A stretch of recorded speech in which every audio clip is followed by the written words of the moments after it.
People are wondering right now, what is the Trump administration doing? With the Epstein files getting released, we're learning that a lot of really bad people are doing a lot of really bad things. And the question is, where are the arrests? Many people are questioning Dan Bongino. What did you do when you were in the FBI? And it seems on the surface that not a whole lot is happening. To be fair, a lot of groundwork has been done by the FBI. They've arrested a lot of street-level criminals and really nasty people, criminal cartels. And the DHS, of course, is arresting these illegal immigrant criminals as well. But people want to know about the corruption. They want to know about the powerful political elites who seem to be getting away with everything. Well, my friends, I bring you now into the deep dive of what may be going on, though we, as just members of the public, can only scratch the surface. It appears there is a plan in place by Donald Trump and his administration to track down some of this corruption. Knowing Donald Trump, of course, it's particularly vain. He's going after the 2020 election, which I think is important, and I think we deserve an investigation and answers, and if Trump is proven wrong, then so be it. But now we're learning that over the past year, there have been efforts to track down information on just what happened in 2020. It may be simple, my friends. It may be that through ballot harvesting efforts and lockdown, Donald Trump was handily defeated by Joe Biden. I don't think that on a normal day, regular people go out and vote for Joe Biden, but when everyone's locked down with nothing to do and you blame Trump for it, it's not that hard to ballot harvest. But there are questions about foreign interference. And considering we spent, 4 years, like the entirety of Trump's first term, entertaining this ludicrous lie about Russian interference, I got no problem saying tit for tat. We're going to investigate Venezuelan interference. Now, I got to be honest. Based on the assessment and everything I've seen, I do not believe there is strong evidence that Venezuela was involved. And a lot of these theories that were purported in 2020, I don't believe are likely correct. But I said it before and I'll say it again. I got no problem with an investigation. You want to launch a $35 million investigation into Trump over Russia? I got no problem if you want to send Tulsi Gabbard to Puerto Rico to start looking at voting machines, which is what she's doing. And now we've got Democrats all in a tizzy, calling it a scam. We are getting smears of Tulsi as news emerges that, in fact, over the past year, she seems to be investigating something related to this, and we don't know exactly what. And we're only actually learning now. But we know she's investigating something to do with these elections. She was in Fulton County, Georgia, when they seized these ballots, reportedly, and she was in Puerto Rico for similar reasons. One theory is that with the capture of Nicolas Maduro from Venezuela, they will force a confession where he will say, yes, Venezuela did interfere. And the Democrats are saying it's a scam, it's a trick, it's not real. But hey, welcome to politics. I don't know exactly what we'll find, but power is power, and convincing the public of something is really all that matters. In this circumstance, we are seeing the raw exercise of power and the willingness to use it. Well, that's really the question. Is Trump willing to come out and say, our voting machines have been compromised by Venezuela, Maduro's confessed, and the midterms are now in jeopardy? The perspective of many of these people on the left is that Trump will not allow a midterm defeat because that will mean impeachment, and it will mean prison for a lot of other prominent conservative personalities. Steve Bannon said just as much. If Trump really wants to win, it seems it will require a raw exercise of power. But what if it's true? What if Venezuela really did interfere in some way? We entertained Russia, why not Venezuela? And if Trump does uncover evidence, he can show it. Here's what'll happen. The left will just say it's fabricated. They won't believe it anyway. So where does this all go? Your guess is as good as mine, but you know what my guess is going to be? Either way, this story's getting crazy. The deep Venezuela 2020 conspiracy theory is here. Let's dive in, my friends. But before we do, of course, smash that like button, share this video with every person you know, subscribe if you haven't. And as always, go to castbrew.com to support the show. We sell delicious, high-quality coffee. I recommend Ian's Graphene Dream. It's low acidity, so some people complain about stomach aches. We made this just for you, and it sells like hotcakes. You guys are putting Ian through college, and you know he needs it. More importantly, join our Discord community at timcast.com. Come down, $10 a month, and you will join tens of thousands of people sharing stories, sharing ideas, and investigating these things. You will learn, you will grow, and you will have a network. But most importantly for me, you're making everything we do possible. So if you like the work that I do, subscribe and join our Discord server at timcast.com. Let's start here, and I'm going to do a quick sweep through a bunch of these stories to give you the surface level overview before we dive into the nitty gritty.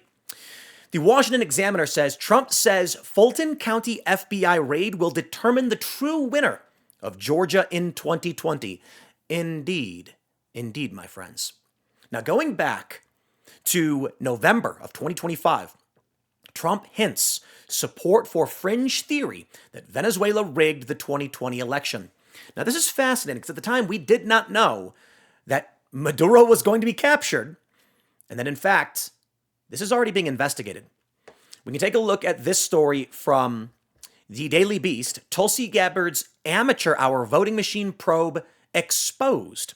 Turns out that she went down to Puerto Rico back in May and was investigating some of these voting machines. As far as we know now, there's no evidence that Venezuela did anything. But we do know that Trump personally sent in a crew to go and capture Nicolas Maduro, and they got him. Interesting indeed. My friends, following this, we learned of the most insane political smear against Tulsi Gabbard. That there was a whistleblower complaint so egregious, it must remain classified. That's straight out of the Russia collusion playbook. I'm holding here evidence that Trump colluded with Russia, but it's so sensitive I can't share it with you. There was never any evidence. It was all a lie. And as it turns out, the whistleblower complaint against Tulsi Gabbard had no credibility. And so it remains classified. But they're acting like it's something big. This is what's currently going on. With the raid in Fulton County, Georgia, the game is on. Maduro captured. Is this true? Let's deep dive, my friends. Here we go from the Examiner. President Donald Trump said on Wednesday that the investigation into Fulton County's alleged voter fraud will determine a true winner of the 2020 election in Georgia. There should be nothing wrong with the fact that they went in, got ballots from a while ago, and they're going to go look at them, and now they're going to find out the true winner of the state, Trump said in an interview with Tom Lamas. Is that how you pronounce his name? Yamas? The FBI executed a search warrant at the Fulton County election facility, seizing ballots and election records tied to the election that named former President Joe Biden the winner. Fulton County has since sued the Trump administration for repossession of the files taken. Trump said he personally is not doing anything in Fulton County, but said the FBI went in because of the cheating that took place in 2020. Now, what I can tell you here is the facts. The fact is there are around 300,000 ballots in question because my understanding is they were not properly signature verified. Now, the right argues that these should be void, which would make Trump the winner. And the left argues they're ballots, and votes are votes, and every vote should be counted. Well, I suppose the issue then is, do you take the administrative approach or the straightforward human approach? The administrative approach, of course, is, hey, look, if you broke procedure, sorry, Trump won. The human approach is, guys, we understand that these votes were for Joe Biden, so I'm sorry, Trump, you lose. But I got to be honest. The point of security and signature verification is to make sure the votes are all legitimate. And if they can't be proven legitimate, then I don't think they count. They go on to say, DNI Tulsi Gabbard was notably in attendance at the raid. Her position typically has no domestic law enforcement authority and oversees intelligence agencies that are not permitted to operate on U.S. soil. Lamas asked why Gabbard was present during the raid. I don't know, Trump said. A lot of the cheating comes from its international cheating. What I love about this is that when news broke that Tulsi Gabbard was actually there, the Democrats were like, she's got no reason to be there. This is a scam. And I'm like, could it be that there's international implications in this? Y'all went Robert Mueller crazy on Trump with Russia. Why would I care if Tulsi Gabbard's there? White House officials have shared sentiments similar to the president's and said Gabbard has been examining records in the 2020 election. They said she has been looking into claims of foreign interference and weak spots in election infrastructure. In discussing the midterm elections, Lamas asked Trump if he would trust the results if Republicans lose control. And he says, I will if the elections are honest. We just had a great election. Lamas also asked about Trump's previous mention, a plan to nationalize elections. I didn't say nationalize. I said there are some areas in the country that are extremely corrupt. Indeed, my friends. Well, now Donald Trump has expressed intention or at least desire to take some federal control of elections he deems corrupt. I think there's a strong probability Donald Trump makes a move to, in some way, either accuse the elections in certain areas of being corrupt, maybe Maduro or Venezuela, and then try to assert some kind of federal oversight, which ultimately results in Republicans winning the midterms. It doesn't matter if Trump is correct and the evidence is real. What matters is that neither side will believe the other. If Trump genuinely and legitimately comes out with true evidence proving Venezuela did something wrong, the left will say he fabricated it. That's it. To be honest, if Trump comes out and says, I don't got anything, then the right's going to be pissed off. And they're going to say, well, now we lose, I guess. In the case of Fulton County, PBS News is reporting that they've asked for the return of the document seized by the FBI, which is strange, to be completely honest. Guys, listen. Obviously, I'm going to be biased, but you can call me biased, but let me just say this, and I ask you guys to comment and tell me, seriously, comment below. Let me know what you think. I genuinely find it strange, the resistance they're engaging in over this. They should just say, have fun, I guess. Trump lost. Cry me a river. Why would they be so resistant? Now, the argument from the liberals, of course, is going to be that because Trump's going to use this to fabricate evidence, okay, then say that. Literally say that in these articles. Public officials, I want to see the Democrats come out and say, we don't want the DOJ or the FBI to get access to these documents because they will use them and then fabricate evidence to steal the election. Say it. Otherwise, your resistance makes no sense. Well, here we go, ladies and gentlemen. From Democracy Docket, it's our liberal friends. They say election deniers think Maduro's capture will expose the plot to steal the 2020 vote. Indeed, they do. I'm going to come back to this because I want to show you what they're saying over on the old TV about Tulsi Gabbard. This is from Blue, Georgia. This is the Democrat liberal view. Is she, through this, alleging that there was foreign interference in Georgia in 2020? And that's why Donald Trump lost? Could they have gotten a warrant regarding foreign interference into Georgia's election from 2020? Well, remember, the Director of National Security has no domestic law enforcement responsibilities. The whole notion of the national security laws that were put in place after the Watergate break-in was to keep foreign and our spy agencies looking foreign, not at our country. If she alleges now, after the fact, and there's been some wacky theories on the internet of Italian spy satellites breaking into voting rolls that have been totally debunked. But if she says there's some claim of foreign interference, if she has not reported that to the oversight committees, the intelligence committees, she has violated her responsibility as Director of National Intelligence. I think this is a scam. I think this is a person who's trying desperately to get back in the good graces of Donald Trump with his obsession. She's not been involved in anything around Venezuela, Iran, NATO, Greenland. It's a scam, he says. One big scam. Aaron Banco reporting DNI Gabbard led an effort last spring to investigate Puerto Rico's voting machines. A task force, which included the FBI, was probing possible Venezuelan interference. Her team took a number of voting machines to analyze. This reported by Reuters. I don't know that Reuters will actually let us read this. I guess they're going to. All right, let's break this down. In response to this article, liberals are claiming Trump is going to falsely have Maduro confess in exchange for a pardon, so that way he can assert control over the elections before the midterms. Reuters reported U.S. Spy Chief's office investigated voting machines in Puerto Rico. A team working for President Donald Trump's spy chief, Tulsi Gabbard, last spring led an investigation into Puerto Rico's voting machines, said Gabbard's office and 3 sources familiar with the previously unreported events. The sources said the goal was to work with the FBI to investigate claims that Venezuela had hacked voting machines in Puerto Rico, but added the probe did not produce any clear evidence of Venezuelan interference in the U.S. territory's elections.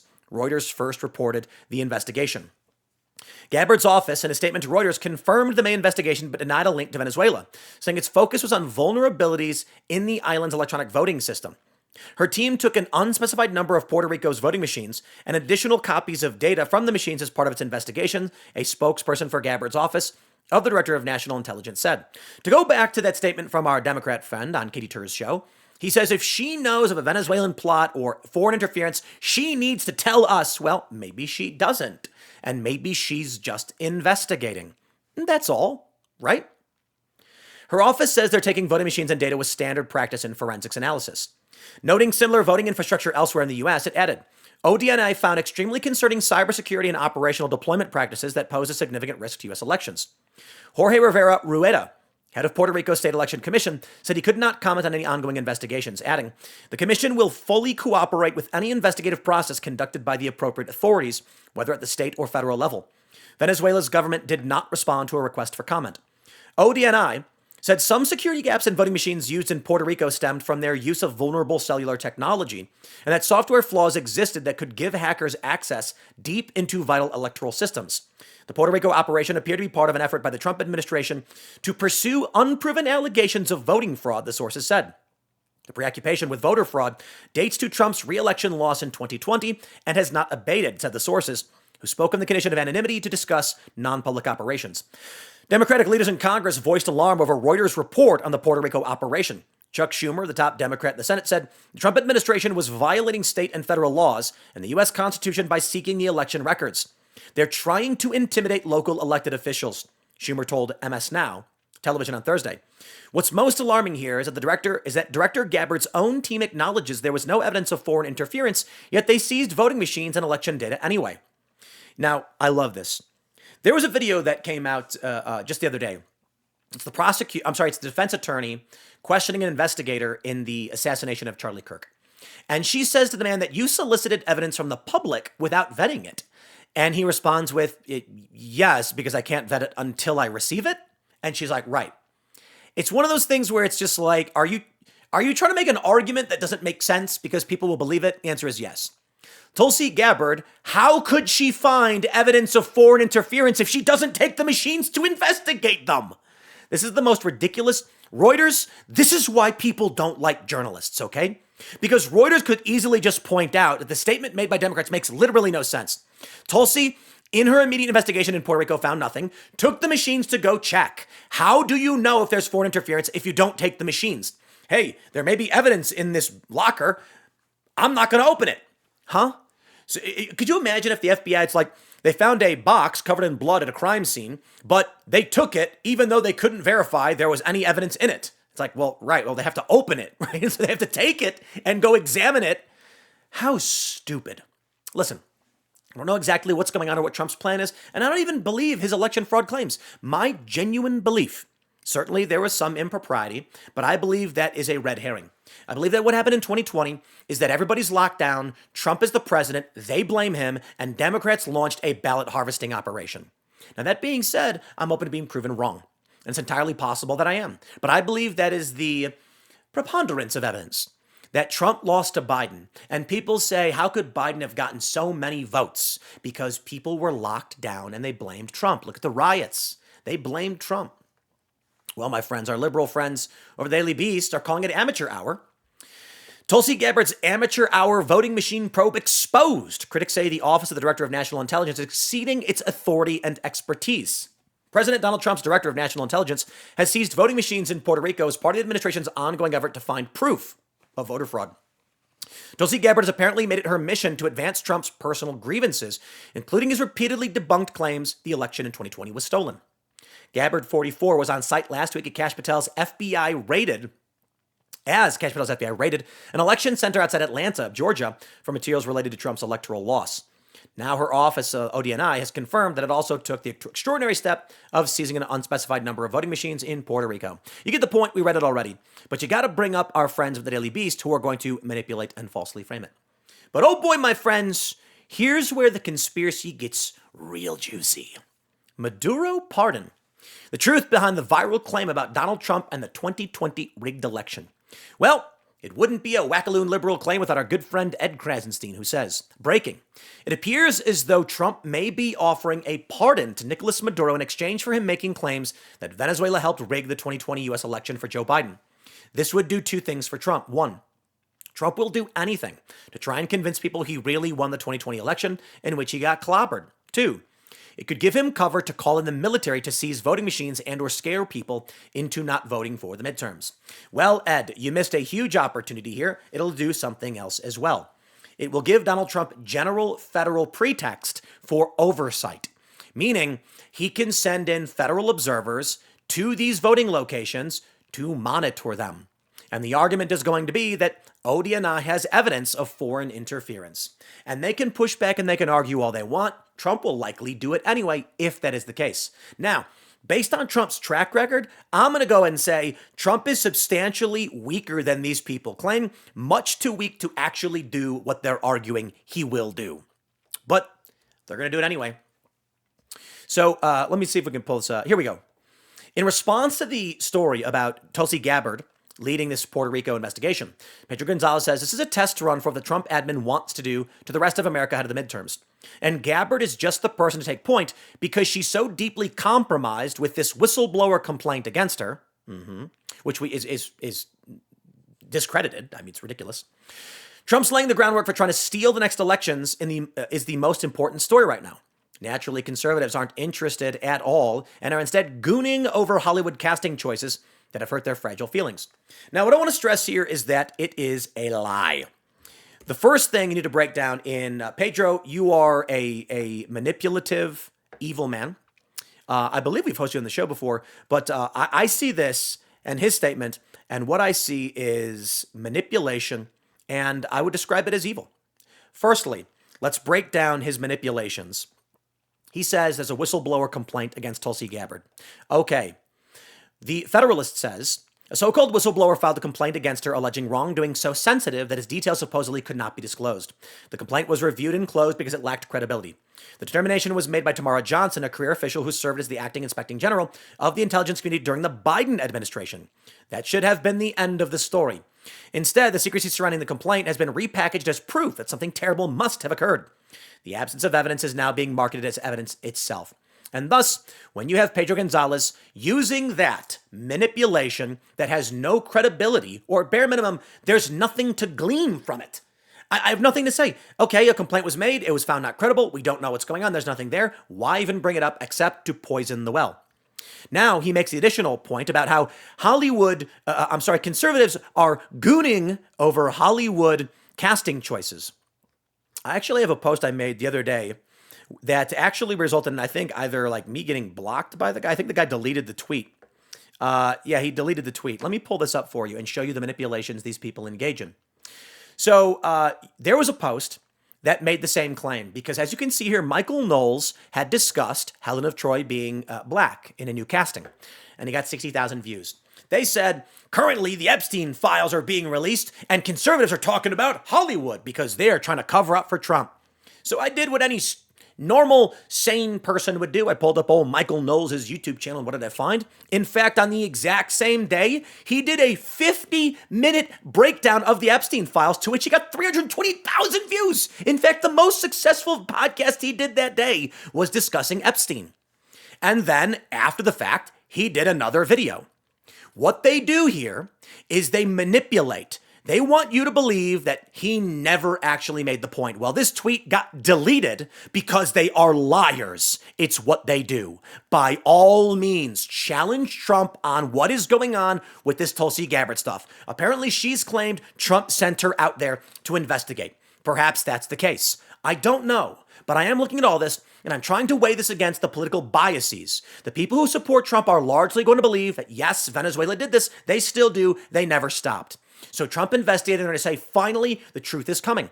I honestly don't know. I lean towards, I don't think so, but it's possible.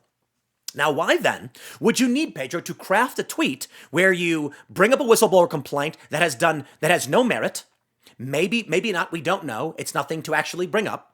And then why would you bring up that they're concerned over casting choices when, of course, that is just one small story in the bigger picture?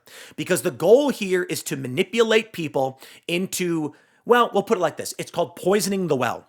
So that an individual who is already anti-Trump or maybe uninitiated will see this, and he is giving them reasons to say that Tulsi Gabbard is corrupt, which we don't know is true, and that conservatives don't care about what's going on, which is also not true, because I tell you this, conservatives, they're going to grift off whatever they can the same as anybody else. And if they have an opportunity to make a video where they're like, Trump is investigating Venezuela, they're going to do it. There's going to be more beneficial, more favorable to Trump.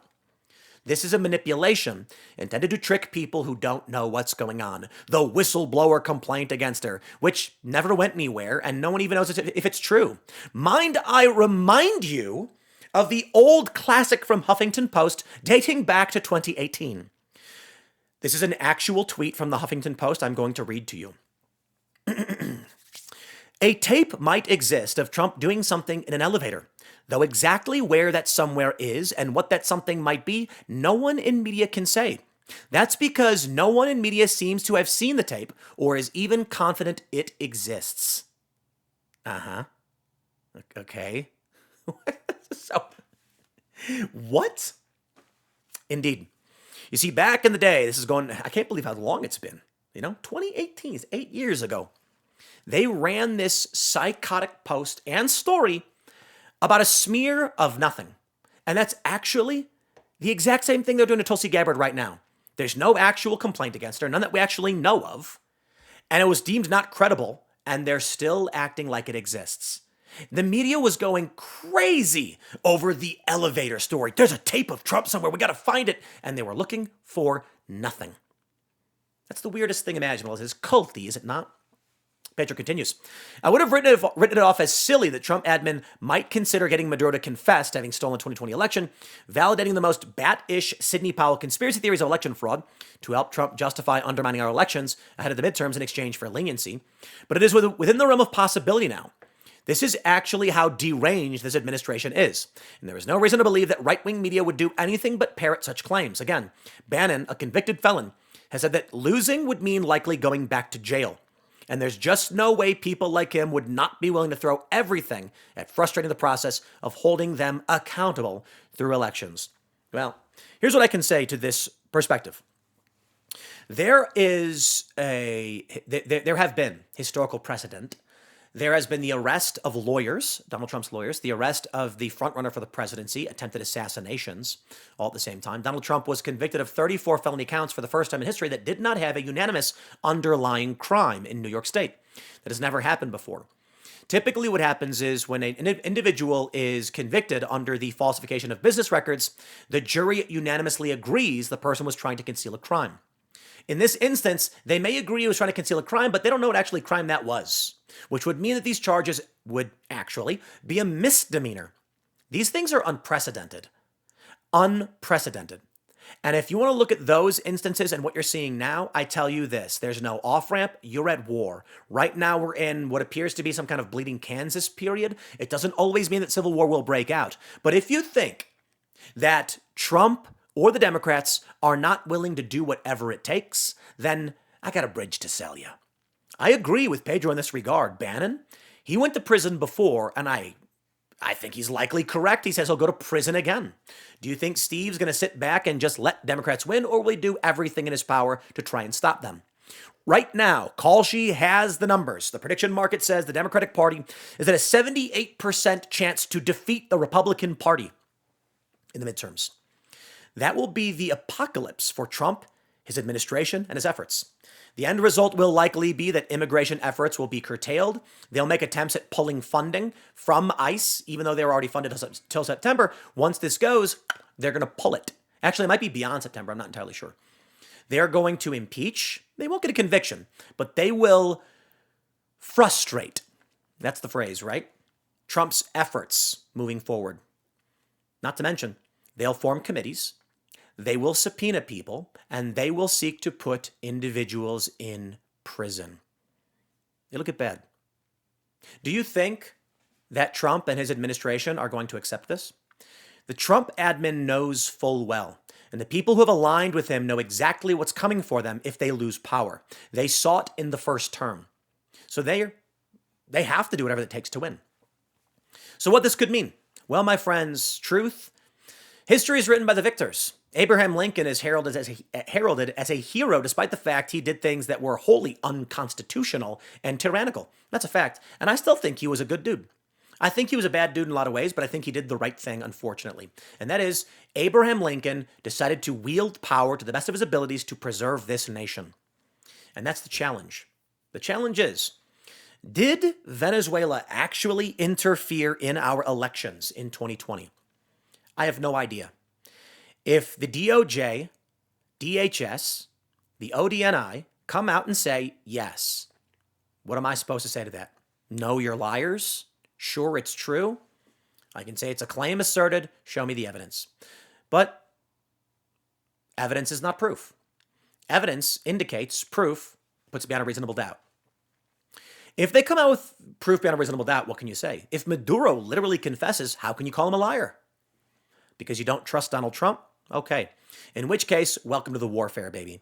If Maduro were to come out right now and say, yeah, I did it, the liberals are going to say he's lying and Trump made him do it. In which case, what's the point of even having the evidence? Conservatives are going to say, aha, that proves it. What's the point? No one is going to agree with the other side. In which case, I think it's fairly obvious what this becomes. Civil war? It really just depends on individuals' willingness to wield power. And Democrats likely will. Republicans have not shown a strong, let's just say, likelihood. Or, they've done pretty bad. But Trump is something else.